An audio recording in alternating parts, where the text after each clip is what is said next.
Saudações, ouvintes! Sejam muito bem-vindos ao podcast Logofonia.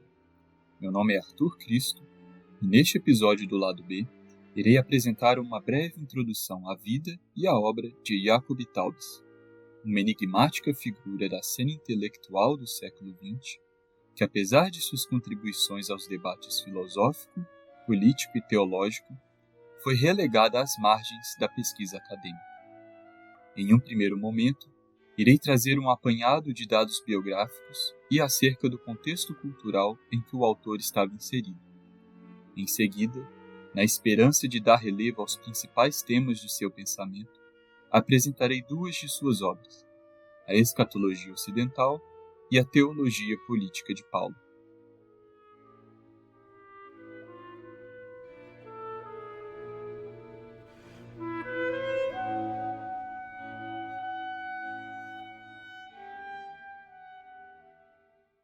No início do século XX, em Viena, assim como em outras grandes cidades da Europa, as comunidades judaicas sofriam influência de duas grandes tendências no que tange à estruturação de seu modo de vida.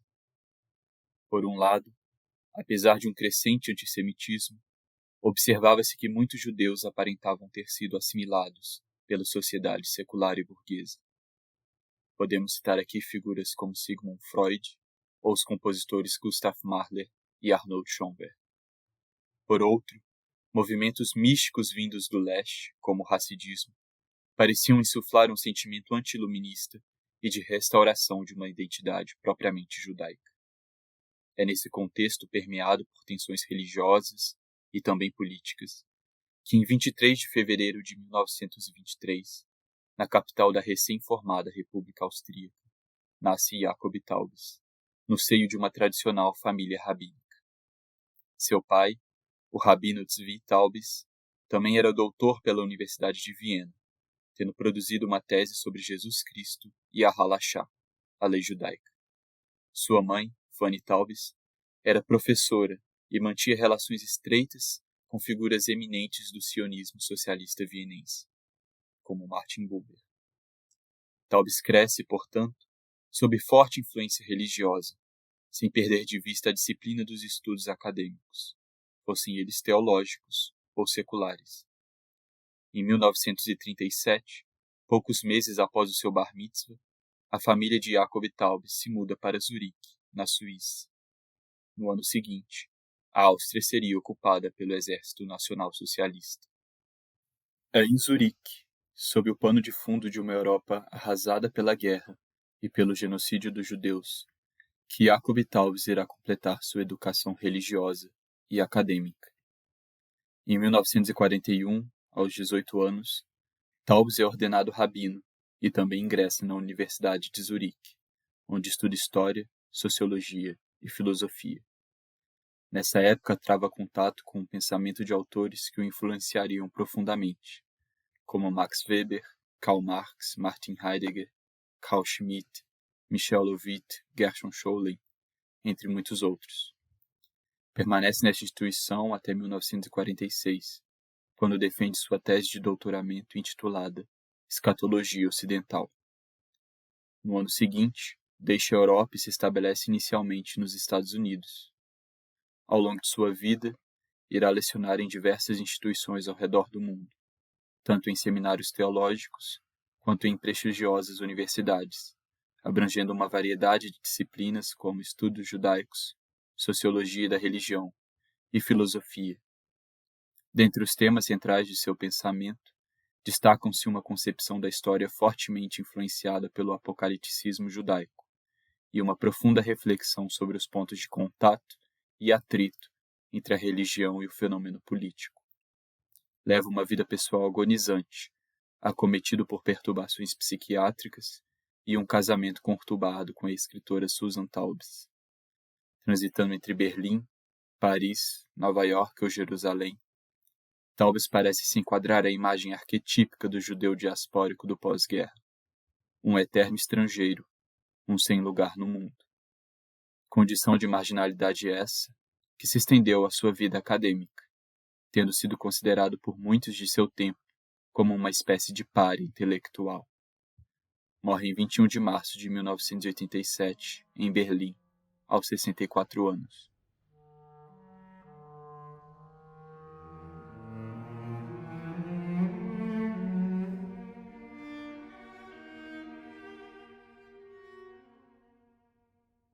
Em 1947, com a influência de seu pai na comunidade judaica de Zurique, Taubes reúne esforços coletivos para financiar a publicação de sua tese, Escatologia Ocidental, que seria, aliás, seu único livro publicado em vida. O objetivo fundamental da obra é retraçar o desenvolvimento da filosofia da história, localizando sua origem no âmbito religioso.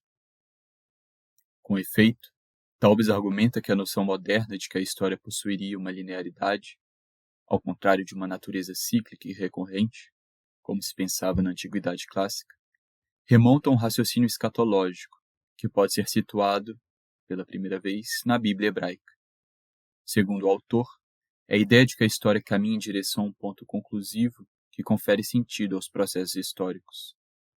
Ele então procede com uma investigação das origens da escatologia no Antigo e no Novo Testamento, atravessando em seguida o medievo cristão, a modernidade e chegando finalmente à era contemporânea. Certamente, a defesa de um isomorfismo entre o pensamento judaico-cristão e as filosofias da história não era novidade à época em que Taubes publicara seu livro. Os trabalhos de Karl Lovitt, por exemplo, atestam muito bem isso. Contudo, diferente de Lovitt, que sustentava que uma continuidade entre a escatologia religiosa e a filosofia da história comprovava a irracionalidade desta última, Taubes afirmava que a concepção de história entendida deste modo representava uma potencialidade para a liberação humana. Nesse sentido, o autor identifica nas duas grandes tendências escatológicas, o gnosticismo e o apocalipticismo, o que ele chamou de um patos revolucionário, isto é, o ímpeto de superação do mundo presente, tido como decadente e dominado pelo mal, em favor de uma realidade outra, justa e boa. A filosofia da história escatológica teria sido, enfim, secularizada pelo idealismo alemão, e culminando no materialismo histórico e dialético de Marx.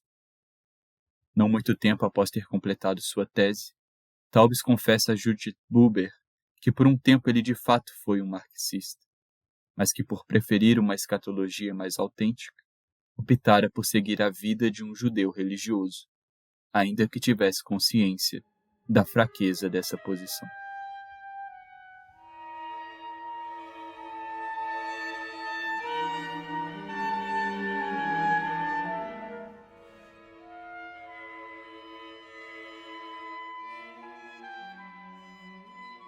Em fevereiro de 1987, cerca de 40 anos após a publicação de Escatologia Ocidental, Taubes estava prestes a executar o último ato de sua vida.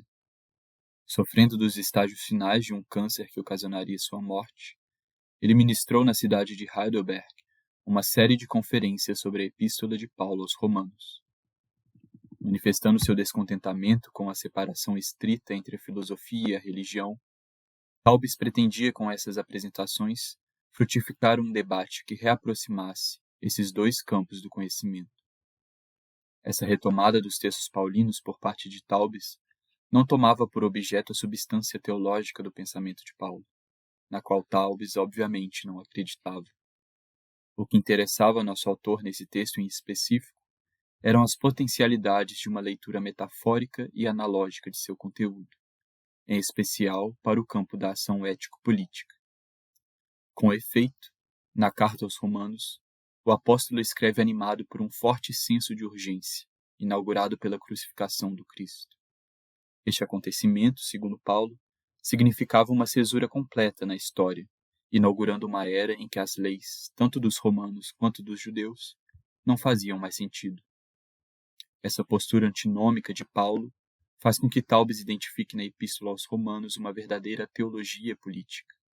Em suas palavras, uma mina capaz de explodir qualquer instituição existente.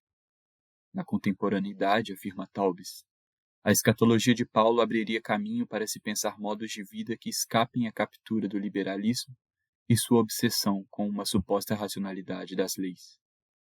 O conteúdo das conferências de Heidelberg seriam reunidas no volume intitulado A Teologia Política de Paulo, publicado póstumamente em 1993.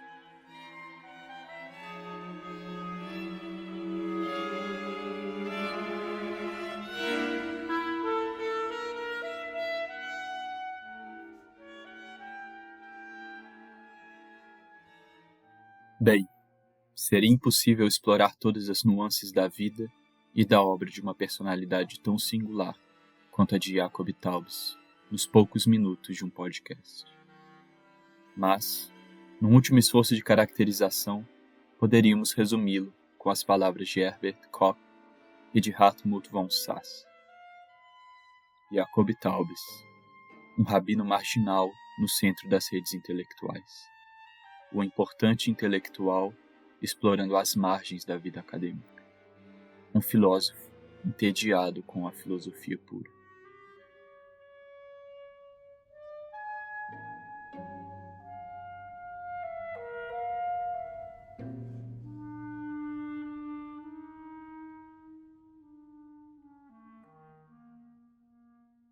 Este foi mais um episódio do podcast Logofonia, uma realização do PET Filosofia da UFMG. Não deixe de nos seguir no Spotify e avaliar nosso programa com 5 estrelas. Siga também o perfil do PET no Instagram, @PETFilosofiaUFMG, e fique por dentro de todos os nossos projetos. Até a próxima!